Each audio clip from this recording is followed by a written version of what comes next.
kesempatan ini kita akan bersama-sama belajar dari firman Tuhan yang terambil dari Mazmur nomor 41. Bapak Ibu Saudara-saudari, banyak orang berpikir ketika mereka berbuat baik kepada orang lain, maka kelak mereka juga akan mendapatkan perlakuan yang serupa.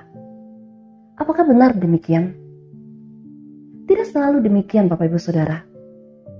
Perlu kita sadari bahwa tidak selamanya sebuah perbuatan baik yang kita lakukan akan mendapatkan balasan yang sama. Di dalam Mazmur 41 ini dikisahkan Daud sedang dalam keadaan sakit. Tetapi bukan perhatian yang Daud dapatkan, melainkan pengkhianatan dari orang-orang yang dipercayainya. Pada ayatnya yang ke-6-10, Daud menceritakan tentang orang-orang yang berpura-pura peduli kepadanya, padahal mereka menghendaki kematian Daud. Dan yang lebih menyakitkan lagi adalah sahabat karibnya pun mengkhianati dia.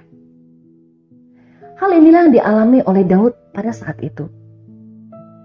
Tentu kita dapat membayangkan bagaimana suasana hati Daud. Kecewa, sedih, marah. Semua perasaan itu menjadi satu. Bapak Ibu Saudara-saudari, bagaimana jika kita diperhadapkan dengan keadaan seperti ini?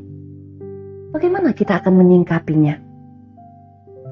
Di mana kita mendapatkan perlakuan yang buruk dan dikhianati oleh orang-orang yang selama ini kita kasihi. Di saat kita membutuhkan pertolongan dan perhatian, yang kita dapatkan justru adalah kekecewaan dan sakit hati. Ketika diperlakukan seperti itu, mungkin terpikir untuk membalas hal yang serupa, agar mereka juga merasakan apa yang kita rasakan. Bapak Ibu Saudara, perlu kita ketahui, jika kita membalas kejahatan dengan kejahatan, lalu di mana perbedaan kita dengan mereka? Oleh sebab itu, jauh lebih tepat kita menyerahkan segala masalah itu kepada Tuhan. Pada ayat yang kedua hingga yang keempat, di sana menunjukkan bahwa Daud memiliki keyakinan bahwa Allah akan menyembuhkan dia, dan Allah juga yang akan melepaskan dia dari semua orang yang hendak menyakitinya. Mengapa demikian? Karena Daud adalah seorang yang hidup berkenan dan memiliki relasi yang dekat bersama Tuhan. Tentu Tuhan tidak akan membiarkan orang-orang yang hidup berkenan di hadapannya mengalami celaka. Bapak Ibu Saudara-saudari, belajar dari pemazmur, saya mengambil 2 poin penting sebagai pembelajaran. Poin yang pertama yaitu menjadi pribadi yang selalu memperhatikan dan menolong orang-orang di sekitar kita. Walaupun terkadang perbuatan baik kita mendapatkan balasan yang tidak menyenangkan, namun janganlah kita berhenti untuk berbuat baik.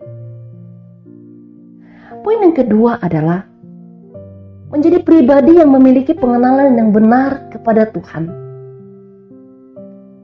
Bapak Ibu Saudara-saudari, sejauh mana kita mampu menghadapi permasalahan hidup ini sangat ditentukan dari seberapa dalam kita mengenal Tuhan. Jika kita memiliki sebuah pengenalan yang benar kepada Tuhan, tentu kita akan dimampukan untuk menghadapi segala permasalahan yang terjadi dalam hidup ini. Di dalam Mazmur 41 ayat 3 berkata demikian, Tuhan akan melindungi dia dan memelihara nyawanya, sehingga dia disebut berbahagia di bumi. Engkau takkan membiarkan dia dipermainkan oleh musuhnya. Bapak Ibu Saudara-saudari, mungkin pada saat ini di antara kita ada yang sedang dikecewakan, disakiti, dan dikhianati. Namun percayalah bahwa Tuhan tidak pernah meninggalkan orang-orang yang hidup berkenan di hadapan Tuhan. Kiranya perenungan firman Tuhan ini memberikan kekuatan kepada setiap kita.